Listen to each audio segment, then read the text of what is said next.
Hey everyone, welcome to Season 4 of Outlander. This is Matt Roberts, executive producer, here with Tony Graffia, also executive producer, and it's our first podcast of the new season. It is, and this is coincidentally, episode 1. 401. 401, but episode 1 of the new season. What did we call this one? I can't remember. It's called America the Beautiful, which we'll see in a moment. But right now, we've got a cold open. Yeah, the cold open was an idea that Tony and I co-wrote this script. It was cold open. We had an idea for starting years and years in the past. Yeah. And show kind of what a monolith might look, the circle of stones monolith might look like back then. Yeah. I think what's interesting when we write together, I don't know if you've noticed this, but we always have an idea way, way in advance. That's something that when we know we're going to be writing an episode, we come up with an image or an idea is instantly in our heads of, oh, we got to show this somewhere. And this one was very kind of almost random because it didn't have specifically to do with the episode. But we knew we wanted to show, like, hey, what were the first stone circles? Like when we saw Craigna Dune, where did those come from? And, like Stonehenge, where did they originate? And we thought maybe we could show that. And it seemed kind of far-fetched, but It seems kind of far-fetched, but it also will pay off down the road if you're paying attention.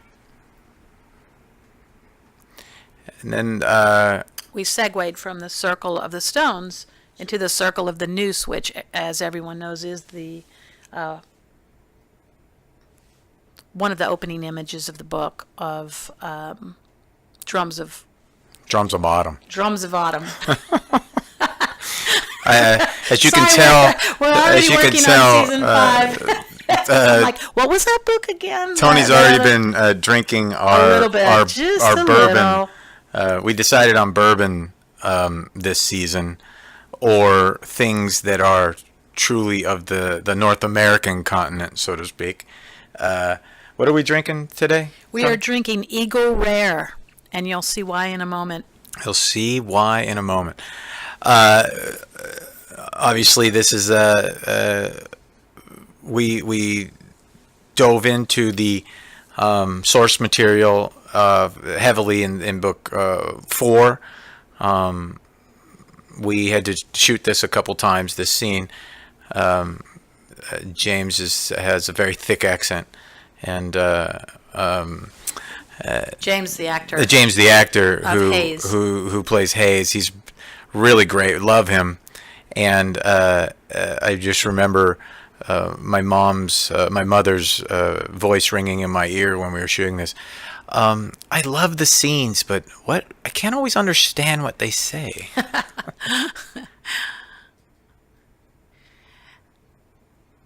Yeah, we love this character. We really enjoyed him in the previous seasons, and but rather than hang someone that we hadn't gotten to know or care about, we decided, it should be Hayes, and we're sad to see him go. By the way, we meet a new character. We're kind of assuming you've already seen the episode 4 or 5 times, and you're just following along on your 6th or 7th viewing, listening to this podcast. So yeah, we don't want to have any spoilers for you, but if you are familiar with the story, you might have recognized the guy in the corner. If you aren't, and you are watching for the first time, Tony apologizes for just spoiling the first scene for you. I didn't say who it was. I just said, notice the man in the corner there. One of the big challenges for this season was because we stayed in, our studio, and our base is in Scotland, and we filmed there for 4 years, and we have a great crew and a family unit basically in Scotland. We decided to stay in Scotland and film the North America, the colonies there. And so the challenge was for our art department Gary Steele and his entire team to recreate the colonies in Scotland, and he built. We found a piece of land, and he built the This whole town street. of Wilmington, 2 or 3 streets for us there, and brought in our own mud, which Gary loves to do. So this was a complete build from scratch, and he did a ton of research, what it would look like, and what it would feel like, basically. And I love the paint schemes, and because it was a new town, it wasn't old. It wasn't like Scotland where everything is 400, 500, 600 years old. This was the colonies, fresh and new, so everything was kind of bright and shiny.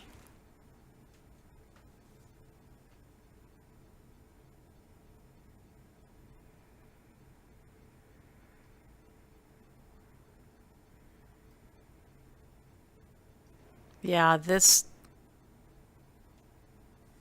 is hard to watch because we do love this character, and we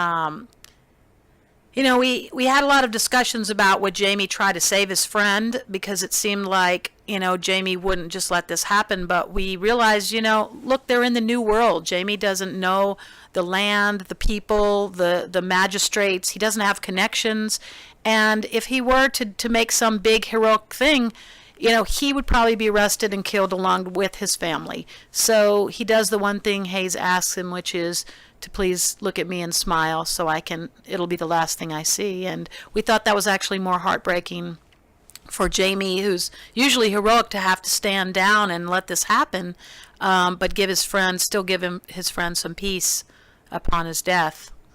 Ugh, I can't, It's hard. I know. I know tough this. for you, huh, It's Sean? all fake, but it still freaks me out. Ugh.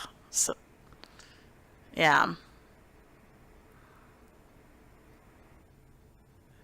And I think Sam did a fantastic job in showing that turn from, giving Hayes that smile, and then to doing the quick turn Yeah. as soon as the rope tightens, and it's a tough thing to do, and he does it so smoothly and eloquently.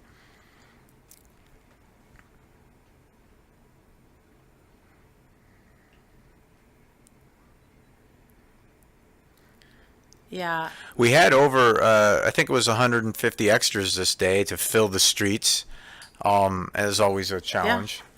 And still redcoats, because they're in America. It's different, obviously, than Scotland, but the redcoats were such a threat in Scotland, and we had so many crises with them in previous season. But they're in a new world in America. But It's still, it's still Britain, and they're all British Great subjects. Britain. Everybody here is British, and we talk about that all Yeah. the time. Is we don't want to jump the gun and get way ahead of ourselves historically, because there's a lot of talk about that in the writers' room and with the executives and everything. It's hold on, it's still everybody's still British.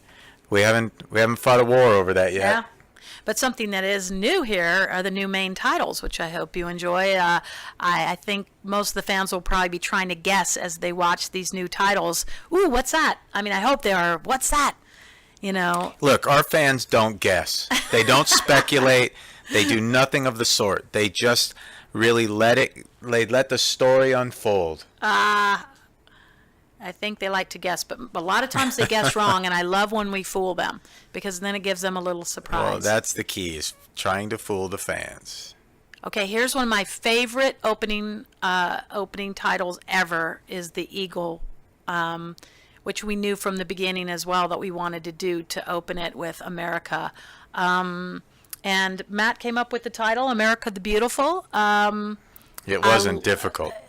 No, I guess I didn't But, have to rack my brain. no, but I love it because I think that's what this season is all about, and I like to say it's America the Beautiful and not so beautiful, because we'll be dealing with a lot of the great Well, stuff I and think- some of the terrible stuff that was in the colonial times. Well, that's kind of what we get paid for, is to find the subtext in things, and I think the subtext of America Beautiful is that it is when you're trying to create a beautiful home for yourself, there's a lot of things that are sometimes ugly, and the things you have to do, and the things Yes. people do to you. And it started out with something pretty ugly with the hanging, but that's the beauty of Jamie and Claire is they always have adversity and things to overcome. I think everybody will see also some of their favorite characters here. We have the whole group around the table, the Marcelly and Fergus and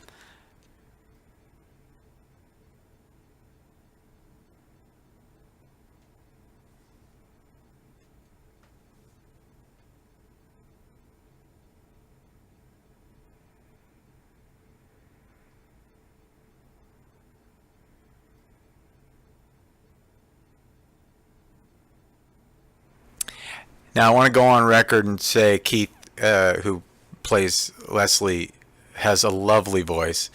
After he sang this, I went up to him and said, "Why didn't you tell me you could sing? I would have had you sing all throughout last season." And he didn't want to push for a solo. This is a really lovely. Also, there are probably some fans that'll say, "Hey, wait a minute. Isn't Jamie tone deaf?" And he actually is tone deaf. He's not. He's just kind of chanting along, I think. He's mimicking Yeah. what people are doing. So he's not writing. He's not singing a solo here. No.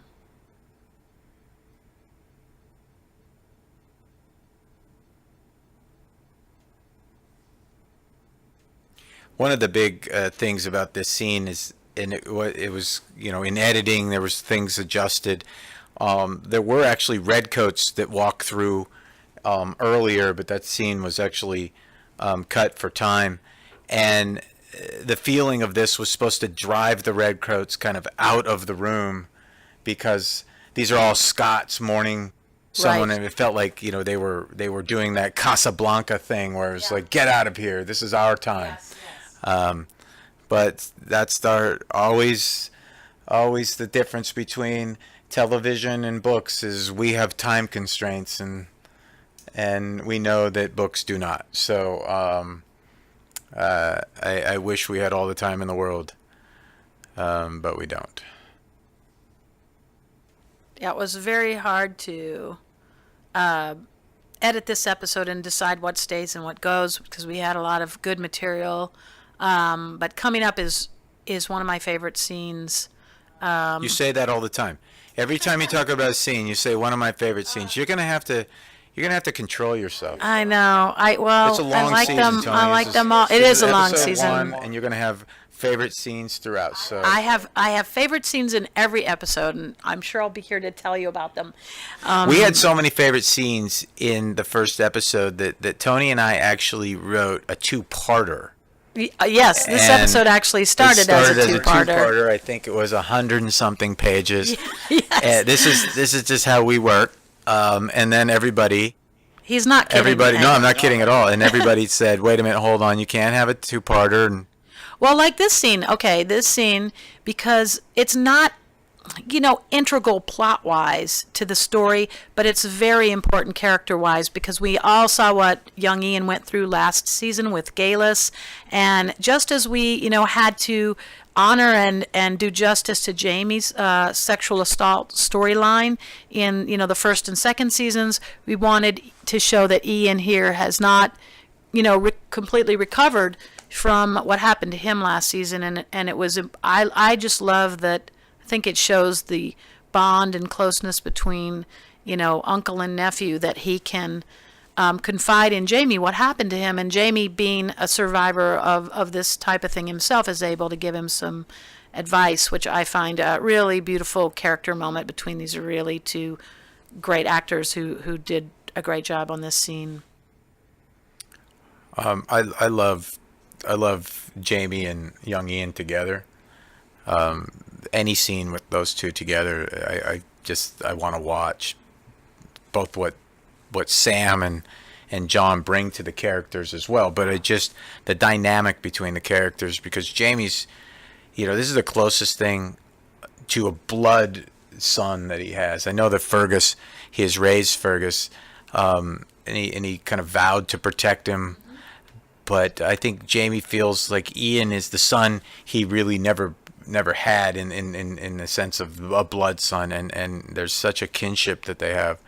But also what young Ian's gone through in his life, and I think that Jamie feels for that too. He sees himself in young Ian, who really craves adventure and is fearless and really wants to get out and see the world. He's the one son of Jenny and Ian that didn't want to stay at Lollybrook and be a farmer. He wanted to get out there in the world like Jamie did. So, but because of that adventurous spirit, he also was abducted, and he was kidnapped, and he was held, as a prisoner, just like Jamie is, over the course of his life has. But this tender moment that, showing that contrast between Jamie's tender side and his warrior side. Like he says, he's a violent man. It says it, multiple times that's what we love about Jamie, is that he can be, when it means something to him, a violent man, but he can also be a super tender guy that reads people's feelings, and he can disarm people with his sense of humor and make them feel better about a situation, which he's about to do here. And this is one of the lines that we both wrote, but we took from the source material, of course, but we wanted to, there's certain lines that are really important, and I think we fought for this. We did. Because there's an editing process, and there's people that weigh in. There's a lot of people that weigh into things. And to me, this is one of the most important lines in this scene. And that was the line. And see that he makes him feel better. And then it's very important that Jamie tells him it's not your fault, and you did what you needed to survive, which is what Jamie did. And I think a lot of people who have gone through these situations will relate to this, and it's really important.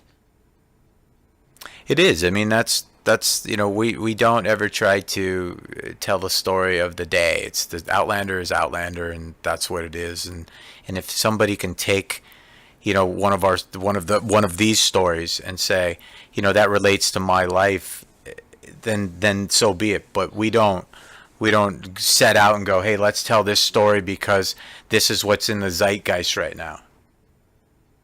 Yeah, it's just that those kind of things are timeless, and they've happened all through the ages. That's what it is.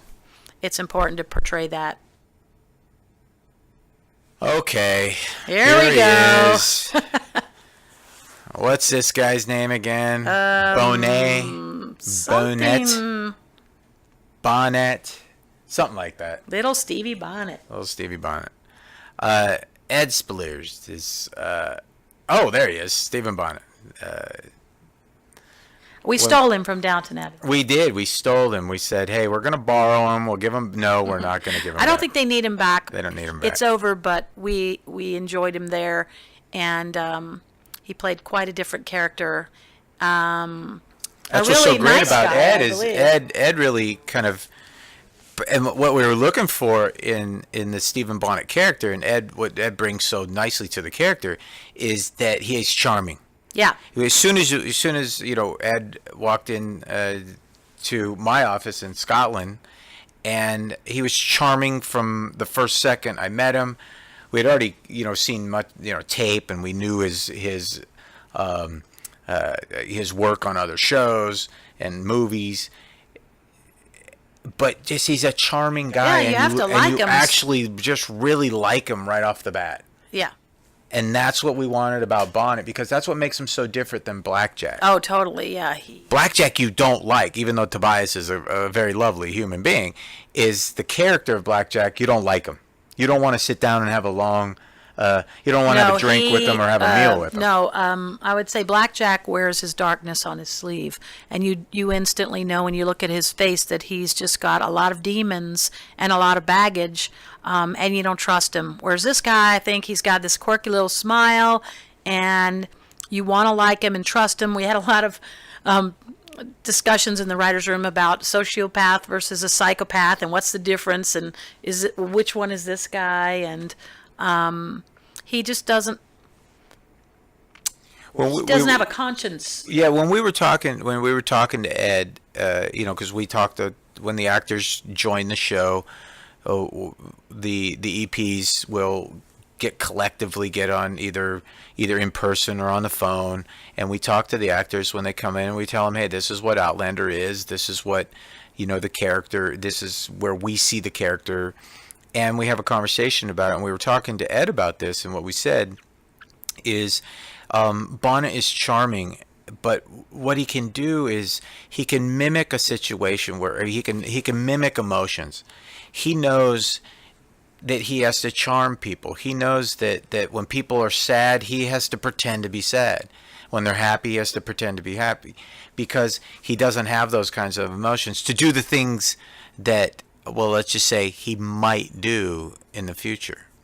And that's kind of, and we're very collaborative. We talk to the actors about, because they'll have ideas, and some of them are great. We're like, that's a fresh take on the character. Mm-hmm.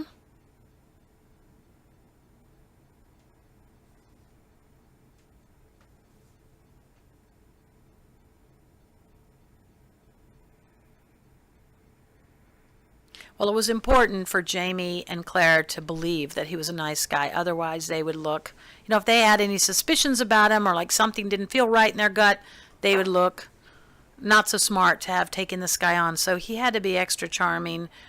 And plus, they've just lost their friend, and he claims to be a friend of Hayes, and they're really doing this good deed to sort of, for Hayes' Sorry, sake. that was me. I did that. I bumped into my mic. That's all right. He's just pouring a little bit more Eagle Rare there. I noticed you poured me a little more. I was pouring Tony more alcohol is what I was doing. Did you think I needed to drink more? I always think that.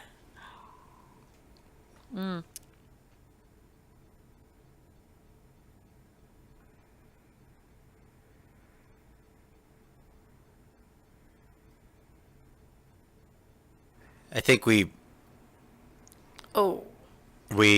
go through when we you write a scene in the script, and then it goes out to people and they read it and people weigh in on it, and the questioning of, because in the book they stab him and he doesn't flinch, and people are like, well, how could that happen? People would flinch, so there's always discussions of there's a difference of reading something and then showing something, and Yeah. we kind of get into that.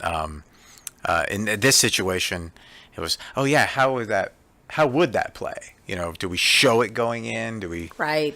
But it's always nice when you have a piece of venison next to you. Yeah, that was an easy fix. Yeah. Now, I think we talked a lot about this scene, and what we liked, what we wanted to do that was a little different here is have Bonnet be fascinated with Claire, as we imagined he might be. He's, she's an Well, who unusual- isn't? Yeah. I mean, that's kind of the thing about the characters is everybody's fascinated with Jamie because, he's Jamie. And, Yeah. there are a lot of men throughout the stories. Dougal was very fascinated Oh, absolutely. with Claire. And I think Colum as well. Yeah. Colum was he was really, fascinated. The King of France was fascinated. Yeah, I think the smarter guys,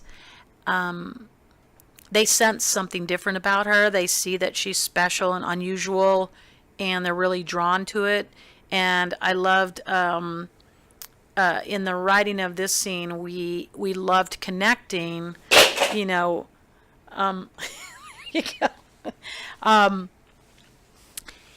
The finale of last year, which Matt and I also wrote, which showed Claire almost drowning in the sea, and we wanted here to connect Bonnet's a backstory of bonnets and that he has these dreams of drowning, and sort of he studies people and he finds a way to relate to them. And I think he's studying Claire here, and he's opening himself up a little and making himself vulnerable. But of course, it's a manipulation. Well, that's what as he I think you're confides right. this. I think he tries to find the crack, Yeah, and then he weasels his way into that crack. yeah, And he sees she's a healer, but he also sees she wears 2 rings. He Yeah. also, he senses that she has compassion and she cares. So he opens himself up to bring her closer. yeah, and and I she's think- a little drawn. She's a little drawn to him, and like he's an unusual guy, and this is something that will continue to play through the seasons.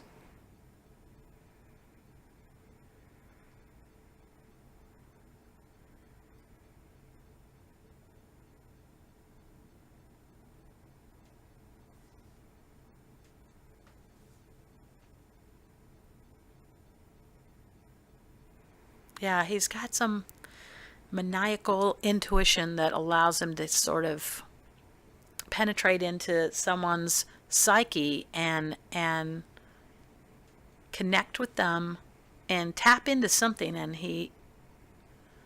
I like that he's reading her a little there. Yeah. And he just, because we always show our characters as pretty much all powerful, whether Claire the healer, but here I think she's getting played a little, and he's, Well, that's what he know- said. He just says, then you know what I speak of. Then you and I are alike. Yeah. You get it. We're the same. And it's good because if our characters were always more powerful and smarter and stronger, then everyone they run across would be pretty boring. So I get excited when, we get a character that they've kind of met their match and they can't figure out, or they don't see danger coming, or, it makes it more interesting. I don't think it, for me, I don't think it speaks to anybody's, intelligence. I think that that this man sees that these are compassionate, generous people, and that's what he taps into. And the fact that Jamie and Claire are generous and compassionate doesn't make them, in my book, it's not a weakness. No. It's but it is true, and I tell this story. Tony and I and some of the writers were at a panel one time, and someone asked me who was the hardest character to write, and I said it was Jamie, because Jamie's a Superman. He has very, very few faults. And I said that's what is so difficult about it, is he's perfect. And someone in the back of the audience yelled, "And that's the way we like it." And then we started laughing, and it's true. I mean, Jamie Fraser is a really solid guy, but we have to create conflict somewhere. Even on the television show, you have to create conflict. So Yeah. Oh, maybe you want to talk about this scene. Maybe I just want to watch it. Oh. It's a little sexy. Well, We know, know. I think- Let's talk about the elephant in the room. The elephant in the room is a big rock next to a river, and they are sitting on a big rock. They are sitting on a tarp. Oh, it looks like That a rock. it was supposed to look like a rock. It's a metaphorical rock. It's a metaphorical slippery rock. Yeah, it's true. We really wanted to portray this a little closer to what's in the book there, which was the famous slippery rock Right. sex. The problem is, Well, I mean, we have a lot of issues, and of Yeah. course, there's We're in Scotland. we're not in North Carolina in the middle of summer, where it's 100 degrees and with 80% humidity. This was filmed in the middle of winter. and we and- just couldn't get them, it- undressed in the water. Just doesn't happen. I learned that in my very first script that I wrote, Rent. I wanted Claire to be skinny dipping and have the Highlanders cannonball off the cliffs and destroy her solitude. And the first thing that happened was they said, no way anybody's going swimming in Scotland in the winter. They're just not getting in the water. And so we were a little bummed that we didn't get to portray it, but we felt the important thing about this scene is they haven't been alone together for a very long time. They've been traveling with this group of people. They're in this new country, and they finally get some alone time. And we did. And that's the other thing is, like, we do this quite a bit. Is that, as we all know, the books are very dense. They're long, and the television show is much shorter. So we have to borrow from sections Well, we borrowed something in this section. In this section, exactly. The law of thermodynamics is just we all love that. So it was, hey, where can we use that? We don't want to lose it, so where can we use it? And hey, that rhymes. You know what? Maybe I should just quit my day job and be a poet. You should take up writing, I think. Traveling poet. You could get paid for that. Yeah. Yeah, we did pull in the law of thermodynamics. This is why you can't have too much whiskey. And we love that speech, and we thought it played here. It was appropriate, and perhaps we'll see some slippery rock down the road somewhere. But for now, this. The important thing was their connection. Way down the road. Way down the road. Don't. Not promising anything. Yeah, don't promise something that won't be delivered. No. Kat and Sam were great in this scene. They absolutely just, gave themselves to the scene, and that's what I love so much when they do. It's just, well, it's early. Their chemistry is so amazing on camera. It's about emotional connection, and that happens a lot around death when someone you love dies and you've been through, essentially a funeral together. People want to feel alive and connect, and that's what these two needed to do in this scene. So.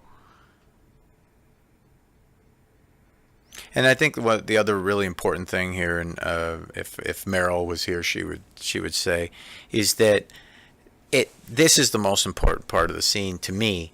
Is this part? This is the connection. Is that it's that the finale is that we're here, we're together, and this is America the Beautiful, and it's that connection after the act. Yeah. Oh, it's a new day.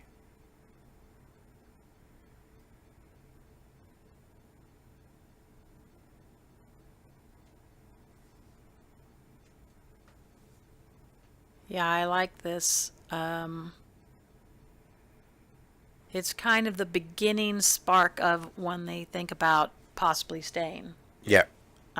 Another spoiler alert. I hope you have watched the episode. I'm assuming Yeah, Tony, you have. ruining it for everybody. When I do these with Meryl, she always tells me that I'm allowed to say what happens because she's sure that everyone watching has already seen the episode. I think because I'm constantly going, I can't say that. No, and she's no, like, I think that's they've true. all seen it. I think that's true. I think that most of the fans that are listening to the podcast of your sultry voice. If not, pause now and go back and watch it, or this all going to be ruined for you. Well, it would have been ruined in the first scene. Well, true. When when Claire said, not Claire, geez, what am I talking about? When you said that Hayes was hanged.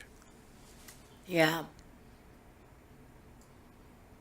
You know what's nice about Outlander, and we write it this way in the scripts, is that, and Kat and Sam, Katrina and Sam play it this way, is those little moments where they connect, and that's important. As we go forward in our past and we go forward, is those little connections.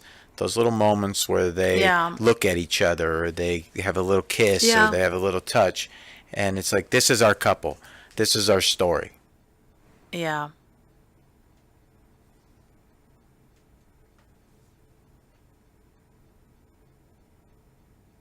Well, I like that they're having a nice moment, but also that, and I believe you added this part, which I really like, because they were having this sort of beautiful moment, but then there comes a little foreshadowing about what's going to happen, to the Native Americans that are there.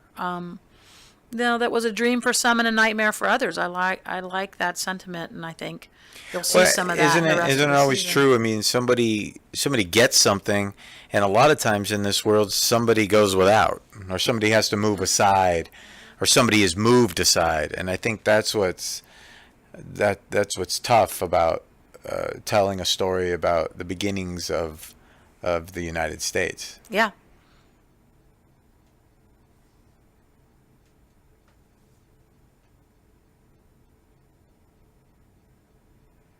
He's so thoughtful. Isn't Jamie Fraser thoughtful? Here's what Jamie Fraser does. He makes it hard on every man who watches this True. with his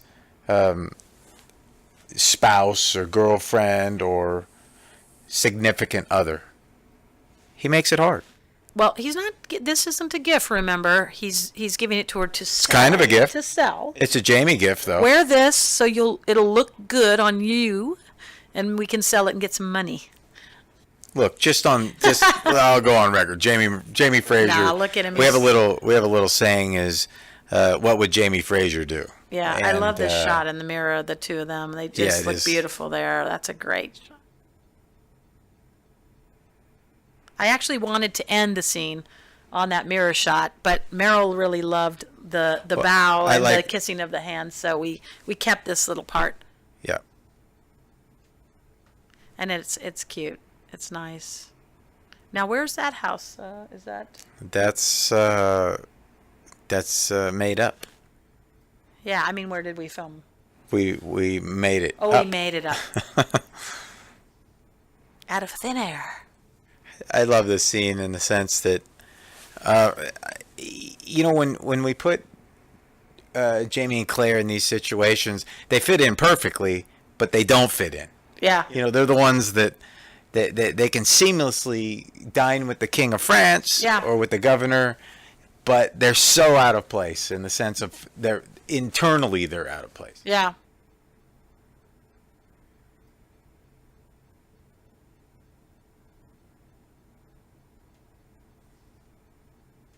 I love the character actors too around the table. It's always Yeah. so fun to cast them, and usually there's so many good ones that we're hard pressed to pick, only 3 or 4 that we need for the scene because they're all great. I mean, the German guy is great, and I love this guy, and I love how Katrina played that. She was 100. She was totally insulted there, and she wanted to say something back, and she had to kind of rein herself in. Yeah. Yeah.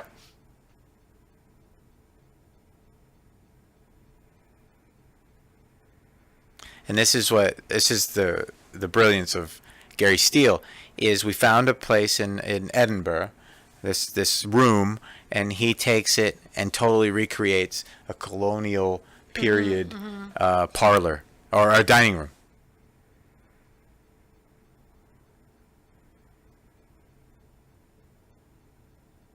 Now that's Mr. Lillington, whose house it is, but we're Yeah. meeting And Governor Tryon, Tryon, who he gives over the head of the table to, which is his guest, who's Yep. the governor.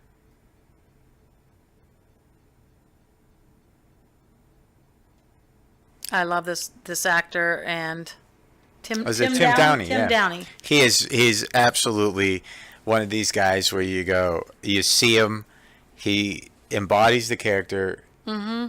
He and Tim and Sam got along great. Their chemistry was great, and you also go, okay, how do we put him in more scenes? Right.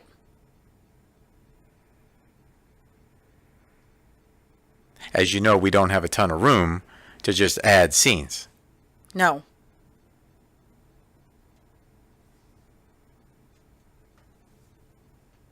That can't be good.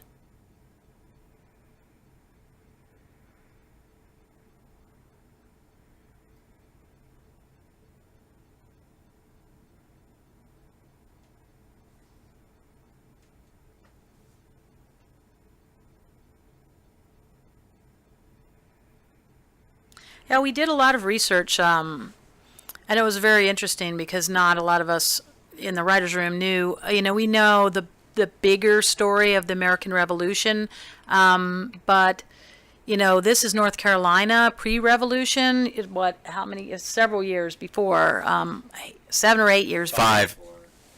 Oh no, six. This is 60. It's 69, right? 60. Oh, 68, I believe.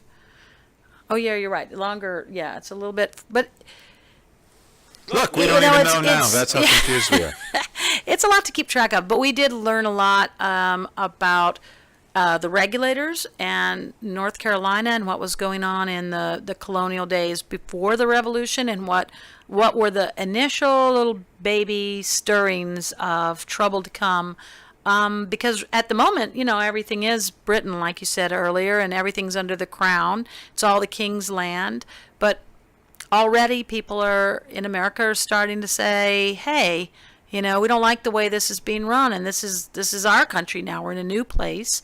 It's a new rules, new situation, and they're kind of upstarts, and so it's very, very interesting. And all this stuff that happens is sometimes considered the start of the revolution. I think you're getting ahead of yourself here, Tony. I'm getting a little Graffia. ahead of myself, so I'm not going to mention the things that I think are. I think Perhaps she's because we were talking absolutely about that today. yeah. But as yeah, as this is the some of you very, might very know, beginning. we are right now in the process of breaking season 5 as season 4 airs. Right. We're in the process of writing the scripts for season 5. So please forgive my colleague over here for divulging too much. I think it's still pretty well cloaked, but it's the very, very beginnings that I think what's exciting is that Jamie and Claire are there at the very, very start. And I think that's something that excites Jamie. I think there was a line here in one of the scripts. I think it might have been this one, where Claire was talking about being a, she was at the beginning of Right. She was at the beginning of America. Right. She was a citizen of America before America was America, Yeah. and I don't remember the exact line. I think the line you're thinking of might have been that exact line was cut, maybe, but we have Yeah. several instances where she says similar things, and All kind of marvels at I think the they're all fact cut too. that, well, they might be, but stop writing so long, so many words. There are a lot of words. But I think what appeals to Jamie is that as much as he loved Scotland, his homeland, everything there was, had been there for centuries and centuries. It was an old land, old customs, old ways, and he has always been a little bit of a man out of time himself. Even though Claire's a woman out of time, he's more progressive for his time. And so I think it really intrigues him to be part of a new country and a new movement, and it's almost like waving a red flag in front of a bull when Claire's talking about the land that America will become. He's drawn to that and mulling over what it would be like to be part of that. And I think also he's thinking about his daughter and Brianna, and if he stays here and helps forge this new land and this new world and this new country, that he can make it a better place for his daughter, who he knows grows up in this land. that's right. And I think that's important to him in some way, that if he goes back to Scotland, that he's somehow disconnected from Brianna. Yeah. And that's to me, I exactly think right. that's how that's what clicks for him in this scene, is that he says, "Wait a minute, hold on a second. It's about Brianna." Yeah.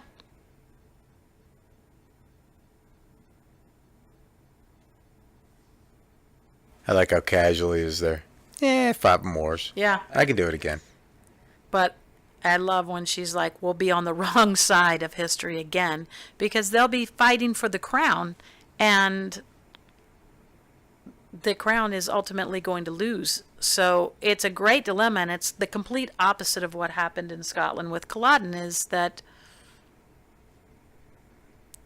they're on the winning side, ironically, but it's not the side that they would choose to be on. Right. But it's very tempting because Jamie has had this offer from the governor, but he knows the price that comes with that, and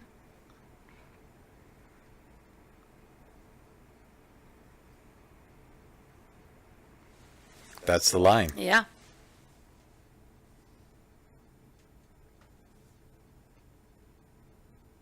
It's the only way, really, that he can be close to Brianna, and I think that's really poignant. Oh, some of you may recognize this beast as Rollo.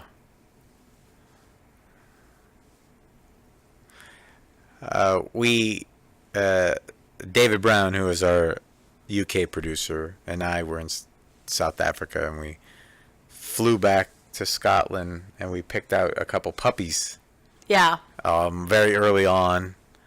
so cute. Because we, little tiny things. yeah, because I remember the conversation. I said to David, "Hey, we have to get a dog," and he goes, "Why?" And I go, "It's very important." season 4, and so we got on a flight. We find these two. We have 2 dogs. One actually ends up playing Rollo more than the other, and but we got them as 8-week old puppies, and raised them up, and that's the beast you see before ye. Yeah.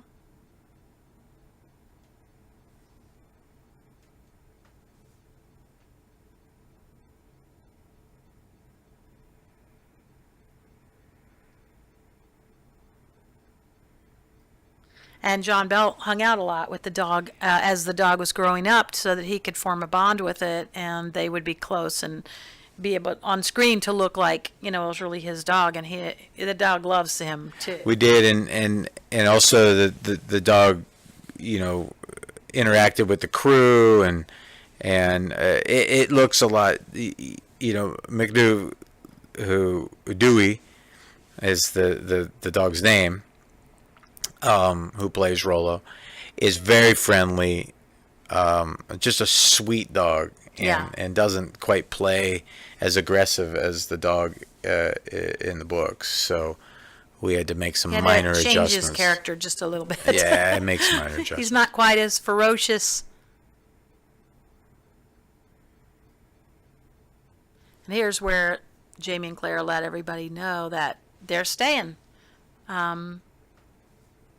But telling Ian that he's still going back, which is... And this is what I love about John Bell, who plays Ian, is he's just he just embodies Ian. I think he's that troublemaker with a heart of gold. He's just such a lovely guy.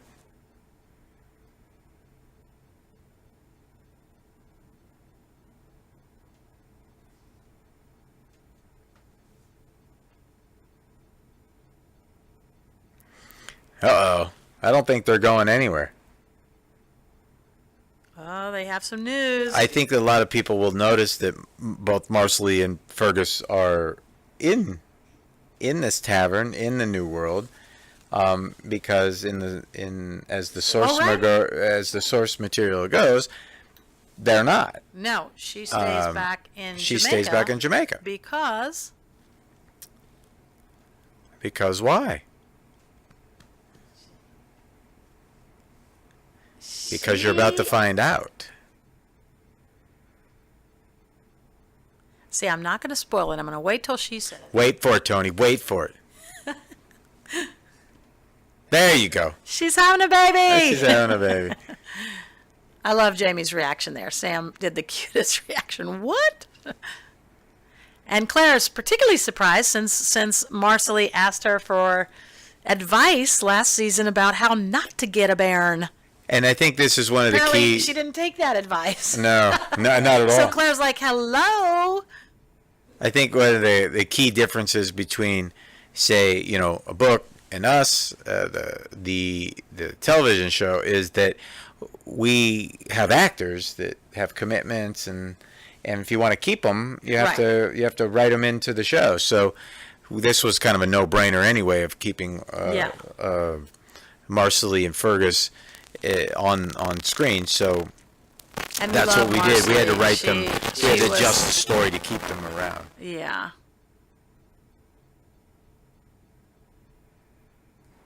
Ah, I'll let you talk about how you filmed this. It was quite a feat. In kind of a different way. We did a lot of filming in Eastern Europe to do the rivers, and then what we do is we film the riverboat separately, and kind of superimpose would be the easiest way of saying it. We use visual effects. So I kind of love the way Jamie kind of parses out this information. He knows it all. He could cut yeah. to the chase, but he doesn't. He kind of lets it out slowly about Jocasta.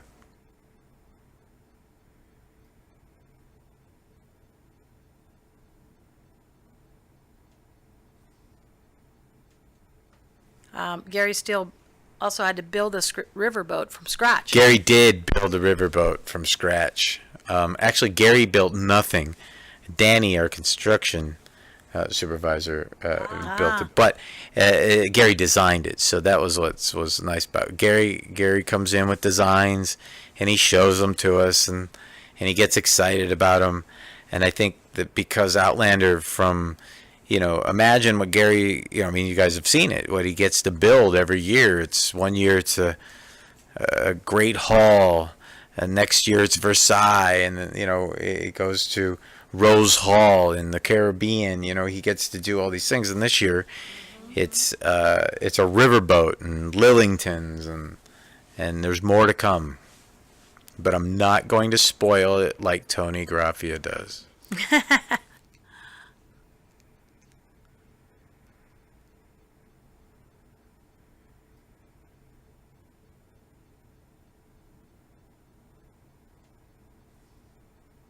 Now, this is the first time in the New World that we've seen.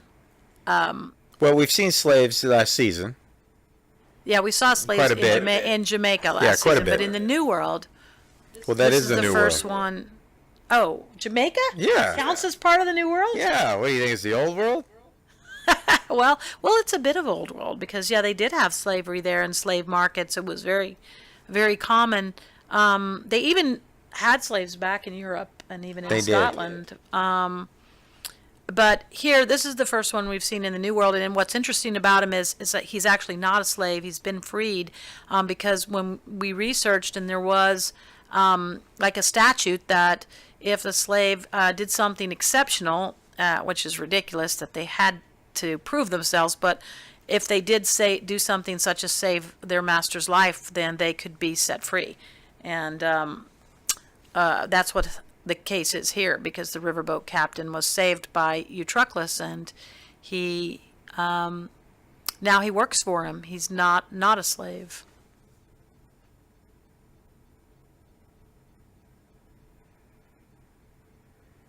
Look at Rolo trying to get some screen time.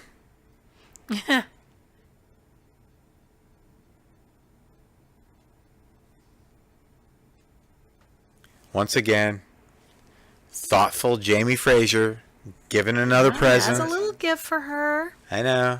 Is it their anniversary? I can't remember. Oh, I think it's near their anniversary, or he says something like, I'm sure he does. Jamie. 20 years ago we were married or something. He does. Or 24 years ago, I can't remember. Although they haven't been together. Yeah, you that know long who time. remembers? Jamie Fraser remembers. That is a really cool looking. It really is. I think once again, kudos to the art department. They build the props department build so these authentic. things that and so detailed. I know, it's crazy.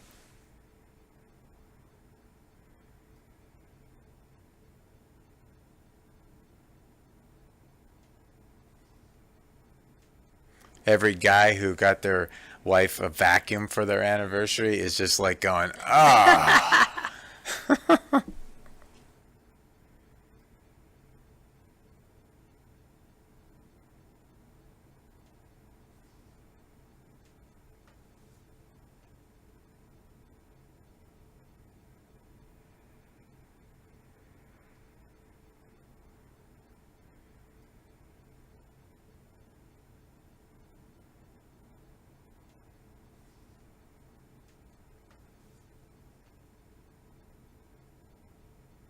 I like this moment. That's what I think makes Outlander special. It's these we take the time to do these little moments that other Yeah. shows would just let go, and they would say that they don't do anything. But for us, that's what that's what the show is about. Is these moments. Oh, there you go. 24 years ago. You were close. I think it's roughly their anniversary, if not the actual day. He's just, you know, honoring the day that they did marry. They seem like a couple that's been together 24 years, even though actually in actual years they probably only been Actually, it's together probably 4 their years. fourth anniversary. Yeah, Fourth fourth or fifth at the anniversary most, because yeah. they were apart for 20 years. Yeah. Yeah, it's the fourth anniversary. Yeah. Now, some of you might notice this was something that Tony and I put into the script, and Yep. we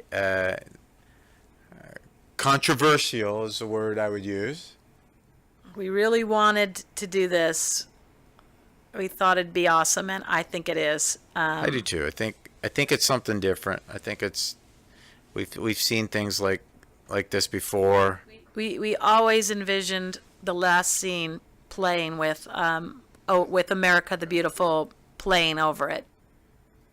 Because of how traumatic this is, and you know, once again, when you step out, you have to do something. You have to create a visual package of everything. Juxtapose America the Beautiful with the not so beautiful, which is what happens here. And And also I love what the kindness and the goodness that they gave to Bonnet, and how that was repaid.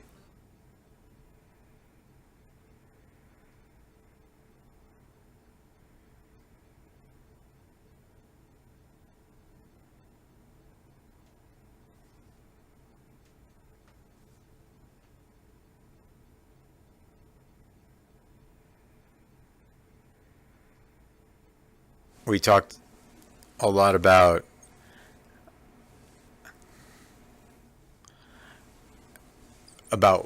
you know the characters we love. It's always tough when you start to love characters, but there's a harshness of the times and the harshness of the story that you have to go. It's time. And here's a little surprise coming up.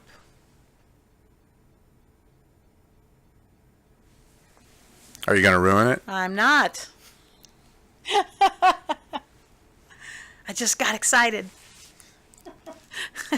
Just by the way, when you tell someone there's a surprise party and Yeah, don't tell me. that's a Don't Don't tell do not Tony. tell me anything.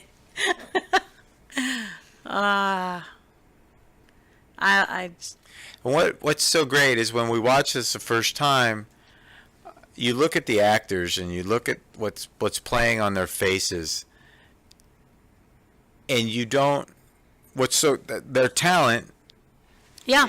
It can they convey all the emotions. You don't need dialogue. You don't need there. the dialogue there, and I think we know exactly what Oh, there you go. Claire's feeling, and we know what Jamie's feeling, and we know how Bonnet. We can see his actions.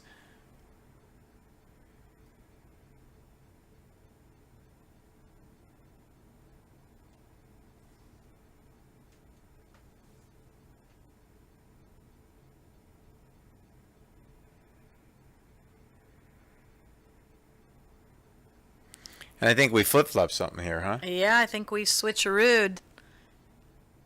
There she is. Yep. She's got a gold ring. Gold ring. I think we all know what that means. Enough said. Yep. There it is, EP1. Thanks for joining us. I Thank think you so Tony much, and I guys. will maybe be back for episode 2, but hopefully you enjoyed the start of season 4, the episode 1, and we'll be back with you episode 2 in a week. We'll see you next week, and we're very excited about this season. I cannot wait for you to see the rest of the episodes. We'll be here. Good morning and good night to everybody. I don't know where you are in the world, but have a good day. Bye.